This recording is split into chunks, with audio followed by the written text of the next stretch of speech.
বসলে আমার মাথায় যা যা ঘোরে। বিয়ের পর আমি যখন ওনার জামা কাপড় কেচে দেব, ওনার প্যান্ট থেকে যখন 500 নোট বেরোবে, আমি তো ওনাকে বলবোই না।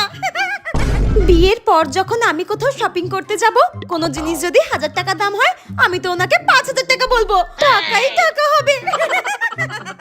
আমি যখন আমার বরের কাছে 10,000 টাকা চাইবো মেকআপের জন্য, আমার বর বলবে কি 10,000 টাকা, এই নাও 1 লাখ টাকা উড়াও। এখন তো আমার বাবা মা আমাকে কোথাও ঘুরতে নিয়ে যায় না, শুধু পড়াশোনাই করতে বলে। বিয়ের পর আমার বর আমাকে সিমলা, কাশ্মীর, মানালি, মেঘালয়, কেদারনাথ সব জায়গায়, এটা কি করে ফেললাম, যাই হোক সব জায়গায় ঘুরতে নিয়ে যাবে। আমার তো ভাবলেই এখন থেকে কি মজা হচ্ছে। তাহলে আমি এত পড়াশোনা করে কি করব?